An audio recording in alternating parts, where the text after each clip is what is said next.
So we can I agree with you. I see eye to eye that this capitalism is actually a modern form of slavery.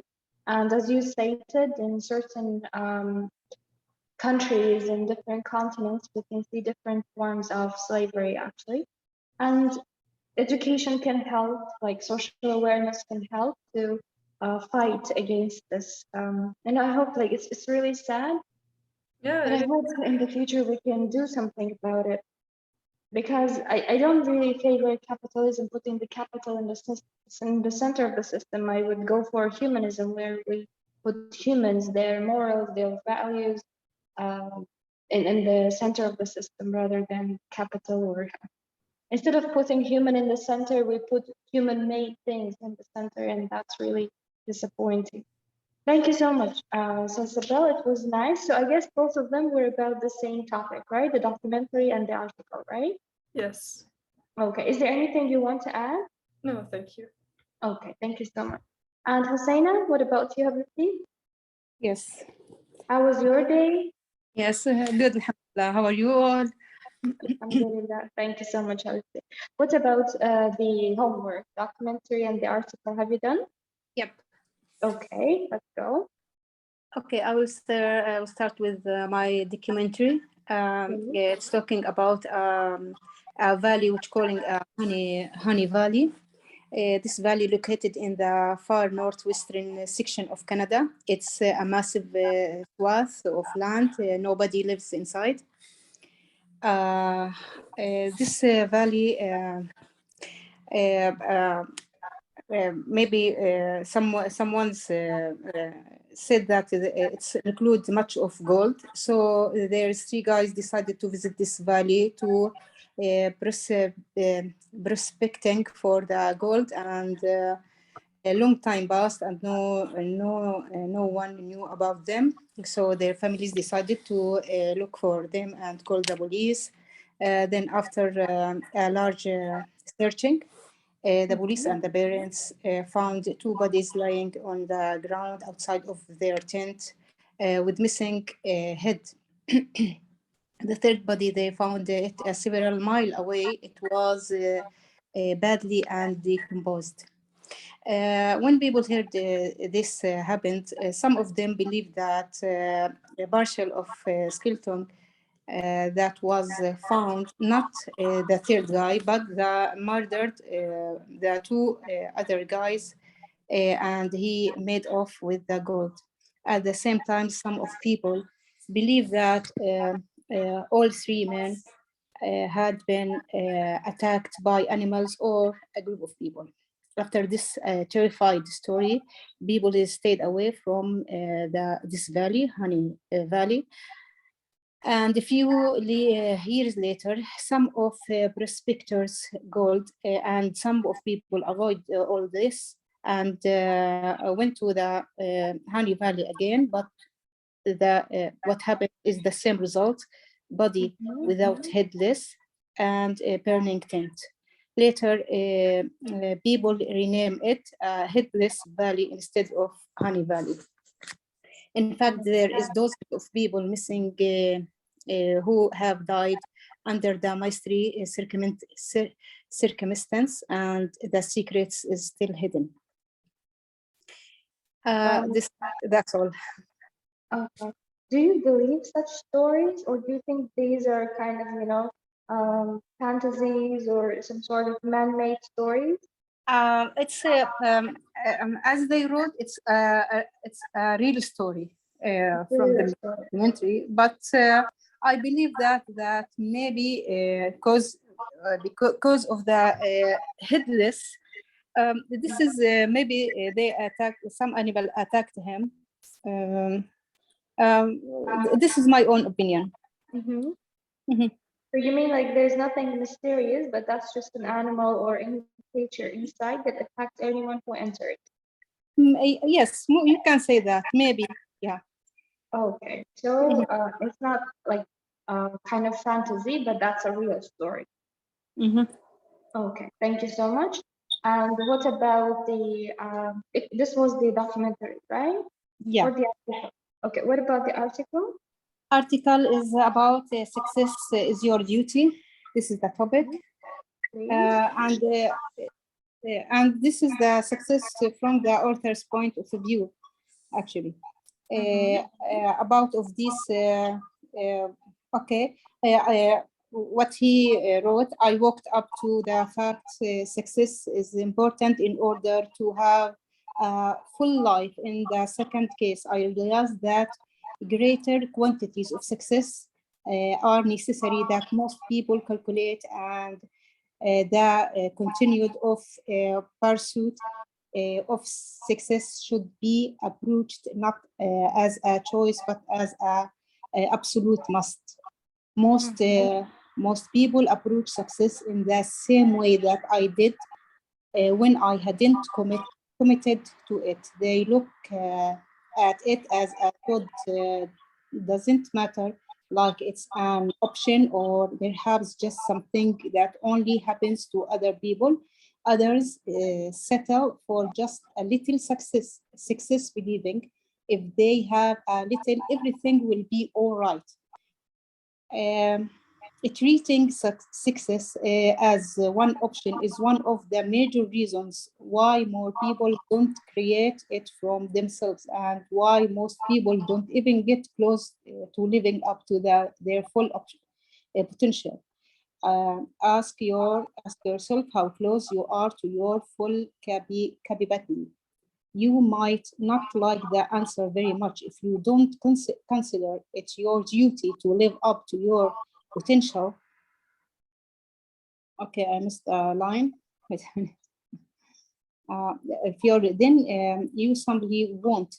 If it doesn't become an ethical issue for you, then you won't feel obligated and driven fulfill your capacity. People don't approach the creation of success and must have obligation, do or die mission. Gotta have it.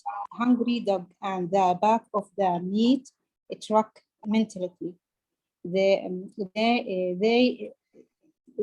then spend the rest of their life or their lives making excuse of why they didn't get it. And that is what happens when you consider success to be an alternative rather than obligation. In my home, we consider success to be vital to our family's future survival. My wife and I are on the same page with this. We meet often to talk about why it is so important and determine exactly what we have to do to keep secondary issues out of the way. I don't just mean success in monetary terms, but in every area, or marriage, health, religion, contribution to the community and future, even long after we are gone. We have to approach the notion of success the way good parents approach their duty to their children. It's an honor to obligation and a priority. Good parents will do whatever it takes to take care of their children. They will get up in the middle of the night to feed their baby, work hard they have to in order to clothe and feed their children, fight for them, even put their lives at risk to protect them. This is the same way you must envision success. Okay, thank you so much, Sarina. I didn't want to interrupt, but next time, try to, for example, first read the article, then summarize what you understand from the article, and try to, before the lesson, to briefly explain it to yourself. Maybe you can sit in front of a mirror, or you can talk if your kids speak English, or friend or family member. You can talk to them to summarize briefly, because I actually don't want you to read the article, but I want you to tell me what you understood from the article, okay? Yes, but overall, I understand what I'm read actually. Okay, all right. Then it's fine. What about the other assignment? Did I send the link for the listening test or I didn't? You didn't send about the. Yes, okay, that's my bad. Okay, let me send it now because I'm afraid for next lesson I will forget as well. So that's Cambridge 1, test 2.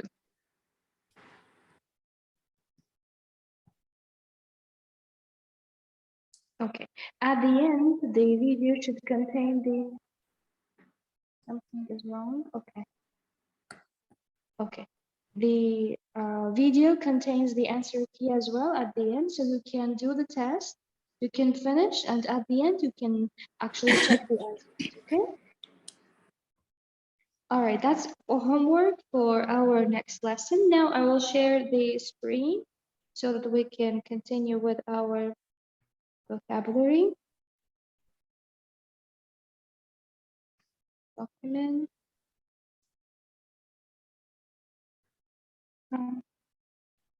Okay, so I guess we stopped with 28 or no? Yeah, from 28 till 40 something. Do we see the screen, guys? Yes. Okay. From 28 till which unit did we take for today? We took last thing, we took 27. Yes. And for today, I asked you to do from 28 till 40. 40. Okay. So haves and have nots. Right. Okay. So let's run to 28.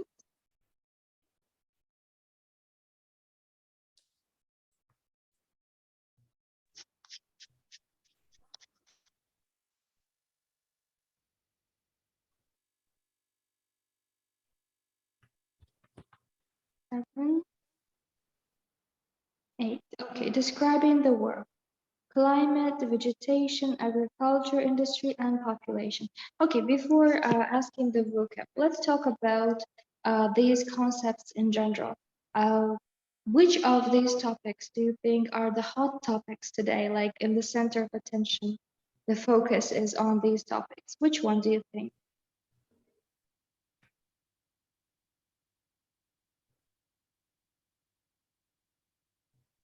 Guys, can you hear me? Yes, I thought that was Butana gonna answer. Well, for me, I think that society and institutions, I think that is more interesting. No. I mean, like here in this unit 28, we have climate, vegetation, agriculture, industry, and population. Oh, Great. in here. We have different conferences, global summits, and so on, where we discuss all these issues. Like we talk about agriculture, food chain, we talk about increasing population, industrial problems, climate change due to, global warming, and so on.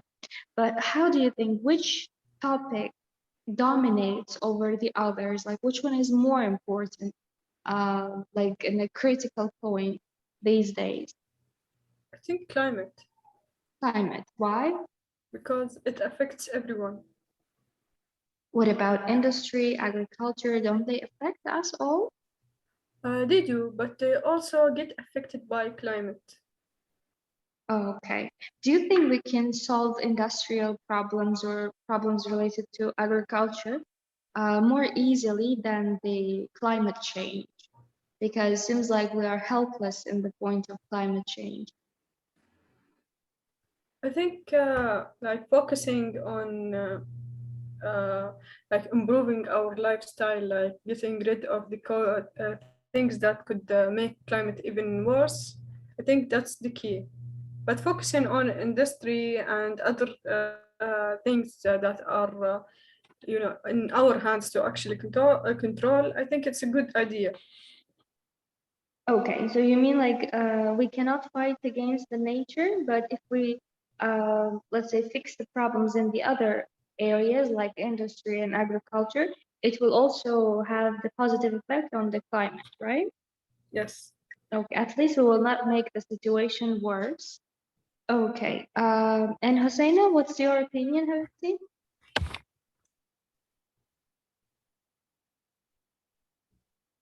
Husseina? I think she's out. Oh, really? Oh, yes, you are right. They are just two here. Okay, let's continue. Then I will ask you words. Can you tell me the area which is suffering from drought, like they're prone to drought? They have arid climate and they are prone to drought. Areas that suffering from drought. I think that in my country there's so many areas that are suffering from drought because of high temperature. Yes. So if there's no rain, so the area Yeah. becomes Like arid. Okay. last year there was no rain like the whole season. At all. Yeah. Okay. But like, is it quite often or that was something rare? It's not that rare. Like in a whole season, it rains like at least 2 or 1 time. But for 1 year, it didn't even rain like the whole season. Okay. All right. Do you know any places that have coniferous forests? Coniferous forests. Let me think. Maybe there's an area in my country that it has that place. It's a little bit far. The whole year it's green. It's so beautiful. Yeah, exactly. The entire year. I guess in Russia and Canada they have a lot because they have many forests, and usually these areas are cold and the trees are evergreen in these areas. Okay. Can you tell me paddy fields? What's the meaning of the paddy field? Paddy fields. Just a second. It's the Okay, area. it's about rice, like when they see we see them in films, like rice, but it's in water, and there's mud. That's the type of rice grown in water, right? Yeah. Okay. What makes a country developed and developing? Okay, developing is like for countries that are a little poor and the percent of poor people in it are high, I think. And a developed country is a country that completely stable and it has its own economic industries and like stuff. If the country is producing more and exporting, do you think that's an economically strong country or the country that is importing a lot and cannot produce much? I think the country that could produce much and import less, that is the developed country. But the opposite thing, it's the developing country. Okay, the one that is stronger is the one that produces more and sells, actually exports more, right? Okay, what about the population? Who is the ascendant? Who is the descendant? The ascendant is our ancestors, like the ones that we, like our grandfathers and great grandfathers, but we are the Generation. centers to them. Exactly. And the people, our kids, the generation coming after us will be our Descendants. descendants. Exactly. Okay. We have people migrating, moving from one part of the world to another. I have two questions. What I want you to clarify this from the aspect of the indigenous tribes, how they're affected. Do you think they welcome this or not? And from the aspect of the migrants themselves, do you think it's easy for them or difficult? Or are you fine with this process in general, or do you think it should be stopped or modified somehow?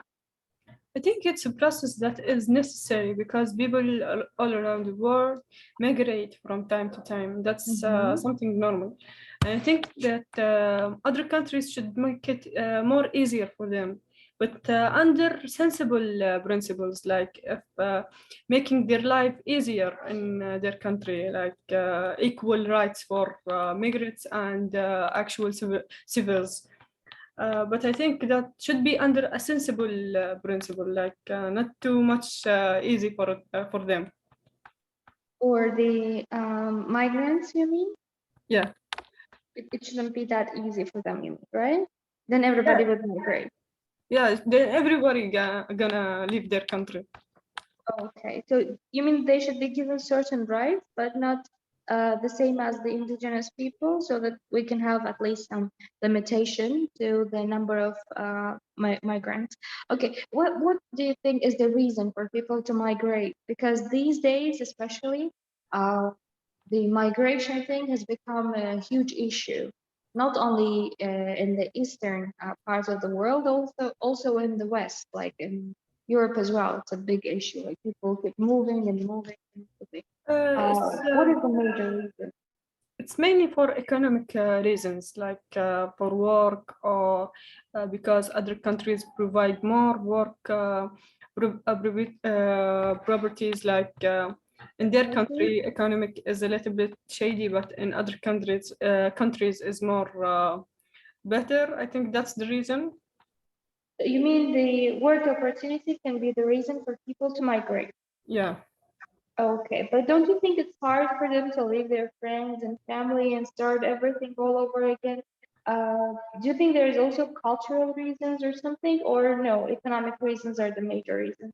I think that's a really difficult challenge for them. It's like leaving their own country behind, their families. It's a big challenging, and it kind of causes depression to other people who get through this experience. It's a hard experience, to be honest.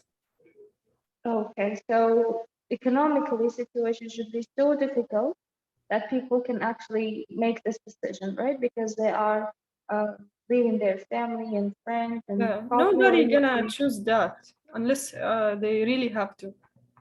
Yeah, exactly. Because like they don't know what is waiting for them there, the country they're going to, and they know that mostly, unfortunately, because of racist people, not everyone is welcomed everywhere. And for migrants, it's always difficult. It has always been difficult. It is difficult, but hopefully in the future things will get better. Okay, thank you so much. These parts are fine. Let's move to the next section where we are going to talk about weather and climate. Okay, let's do it this way. I don't want to ask one by one like the weather types because they're easy, like chilly, freezing, and so on. So you tell me your favorite weather type using these phrases, try to describe, and then talk about the weather type you cannot tolerate. Again, use these phrases in section A and section B. Section B, maybe I can ask, since they are metaphors, let's focus on section A. Okay. So my favorite weather is like chilly or maybe weather. I can like go out and enjoy my day in cold days. But the weather that I could not tolerate with, I think boiling weather and also muggy and sticky weather. That weather I cannot tolerate with. Okay, when it's like humid, you Yeah. cannot tolerate.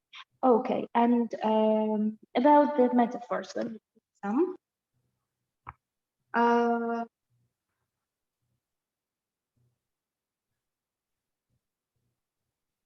okay, if I say a frosty reception, what do you understand? Sorry again. I will tell you the sentence. I want you to tell me the meaning. Unfortunately, our plans met with a frosty reception. What does that mean? Was that welcomed or? No, it's the opposite of welcome. Exactly. Yeah.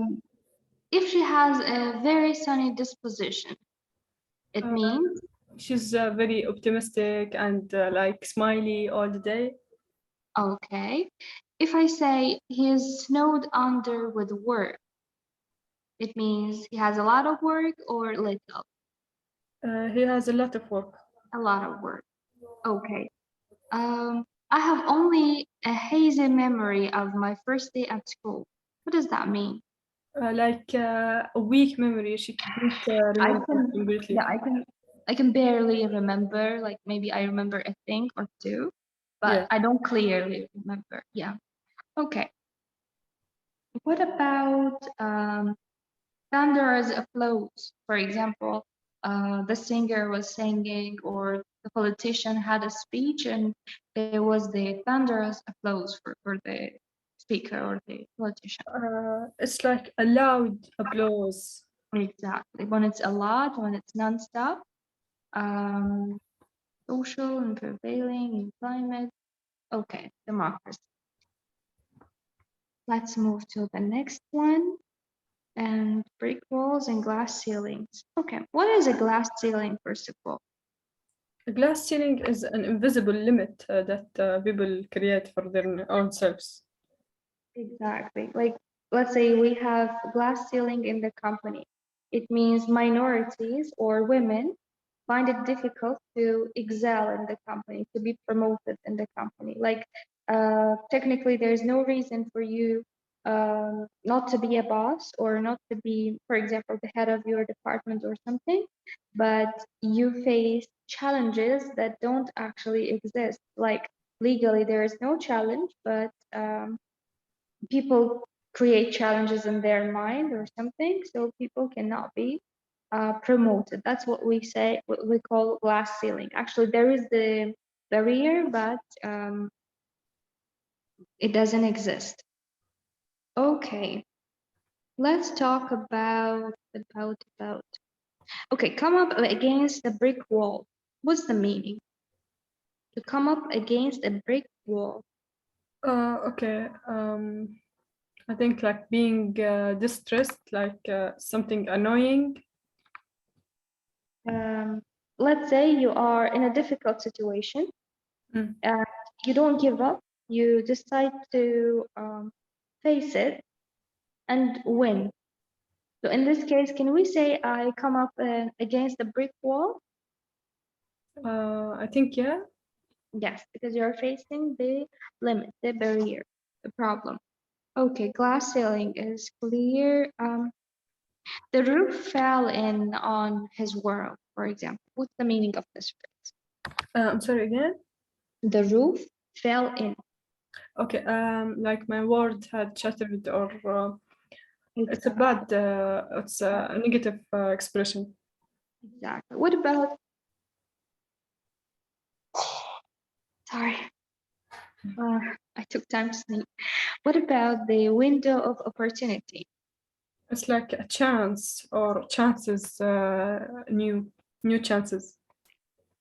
If somebody hits the roof, the person is over the moon, like very happy or extremely angry. Extremely angry. Okay. If something goes out of the window, It's like a chance that had slipped away. exactly. Okay. Ivory towers, Ivory Towers, does not know about the unpleasant and ordinary things in life. yeah. Do you agree with this sentence? Like academics are often criticized for living in their ivory towers. Yeah, that's true. Yeah, because they spend their time studying one specific thing. Sometimes they don't know basic things in life, what's going on around the world, right? It's a common Yeah, you problem. forget the basis of life. Yeah, that's something we quite often face actually. Um, Closed doors, shut doors, I guess they are clear. Key to something is easy behind. Okay, if there is a conversation going on behind closed doors, that means Like in secret, like you don't know who's the person making the conversation. exactly. Okay, taking root and reaping reward. Here we have parts of the plant and then metaphorical phrases connected with these parts. Bud, branch, seed, stem, root. We I guess no, I'm not going to ask the parts of the plant, like maybe biology teacher will be more interested in that. Let's go for the metaphorical phrases, will be more interesting. Okay, I will tell you the sentence, you will tell me the meaning, and you will use the phrase in another sentence with the same meaning.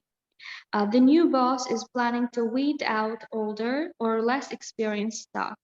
What's the meaning of this sentence? Weed out is like getting rid of. Okay, so Releasing. the boss is trying to get rid of the old workers, right? Yeah. Okay, can you use the same phrase in another sentence with the same meaning? Okay. Let me think. Just a second. Okay. I was trying to weed out my competition, my component in the study, like something like that. Oh, okay, you are trying to weed out your rivals, let's say competitors. Yeah, my rival. Nice. Okay, the government will probably have to prune back its proposals. What does that mean? To prune back. Bring back, like take back or cancel, I think. Okay, so government promised certain things and now they realize that they cannot actually accomplish, so they have to prune back. They Yeah. have to limit certain things, or there will be restrictions. Okay, can you use the same phrase in another sentence with the same meaning? Sure. I tried to prune back my promise to my little sister, let's say. Okay, because I realized that it would be hard for me to keep it up. At last, she is reaping the rewards of all her years of study. What's the meaning of reap the result? She's reaping, like receiving or good results for her hard work over a long time. Exactly. So she's been working hard and now she can see the result of this hard work. Okay, well, can we use the reap the result? Reap the reward? Yeah. I'm reaping out my what is it? My results Reward? after hard working for my English exam. Okay, perfect. Or for a certain project, I worked hard and now I'm reaping the rewards. Okay, reap what we sowed. What's the meaning of this one? I'm sorry again. Next sentence, because we didn't protest about the change, we are now reaping what we sowed. Yeah, I didn't hear it clearly. Reaping what we saw, like consequences of an action you did earlier. Exactly. The difference here between these two phrases, when we say reap the reward, the result is positive. But when we say reap what we sowed, sometimes it can be positive and it can be negative, depending on what we did. If we had, let's say, bad seeds, now we are reaping the negative results, consequences. But if we had the good seeds, like if the action we took in the past was a good action, now we are reaping the reward. So we are reaping what we sowed, means like it's quite fair. Whatever we did, now we see the result.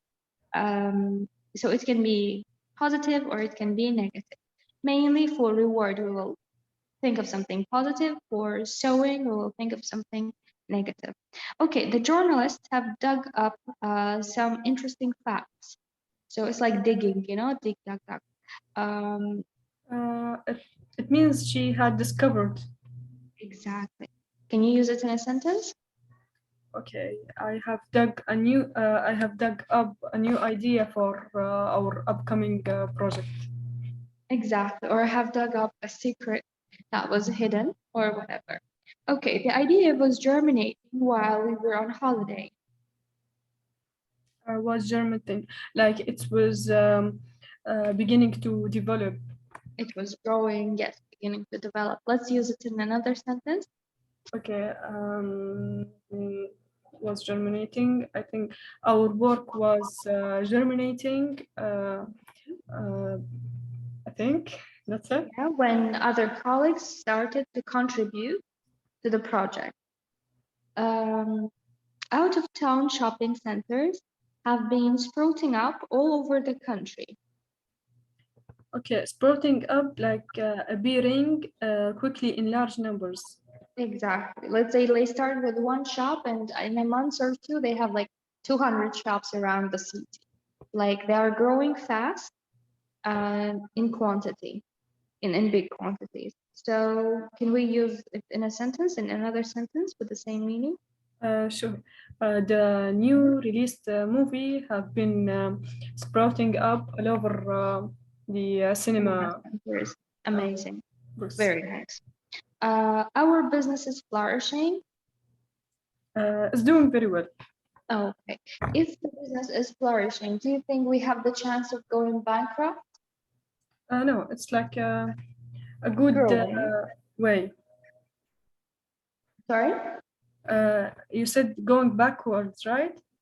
Yeah. If the business is flourishing, does it have the chance of going bankrupt? It could be like if under any other causes, it could be going backwards, but it's a good term for now. Yeah. Like bankruptcy always is an option, of course, but if we're experiencing growth, if we see that the business is flourishing, so at the moment, we're not thinking of bankruptcy. Okay, we're beginning to see the green shoots of economic recovery. What is the meaning of green shoot in this sentence, or what's the meaning of the entire sentence? The first glance or first sign that the thing is improving. Exactly. So can we use green shoot in another sentence? Okay, I saw the green shoot. Let's say for our shop since it started like working better. Exactly. Like your sales increased or you hired better people and so on. Okay. A deciduous tree sheds its leaves. Companies can shed employees and jobs. People can shed worries, inhibitions, and weight.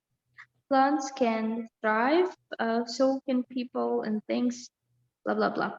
Language school is thriving. The student numbers are up from last year. She loves high-powered job and seems to thrive on stress and crisis. Okay, I want to use the phrase, the word thrive and the word shed in the sentence with the same meaning. Okay, tell you the meaning or use it? Yeah, use it in a sentence that the meaning will be clear. Okay, let me think. Okay. My colleague shed all his chances at work because he didn't meet a deadline. That's first. Okay. And Right? I thrived in work because my boss liked my recent project. Okay, amazing. Fade, wither, shrivel, wilt, they all mean to die. If something is fading, it's dying. Okay, like they all will mean the same. Maybe you can use one of them in a sentence. Okay, sure. Let's say fading. Let's say Marilyn Monroe beauty had started fading since she was going through depression or something like that. Okay. Or in the literally meaning, we could say like the plant was shriveling or wilting, withering because of lack of sunlight or water or something. Okay. Next topic will be the animal kingdom. We can stop it here for now. We can have a break, and after the break, we can continue from 32. Okay? Okay. All right. I'll send the link again. During this time, if you want, you can do the listening test as well. Okay. Okay. See you after the break. See you.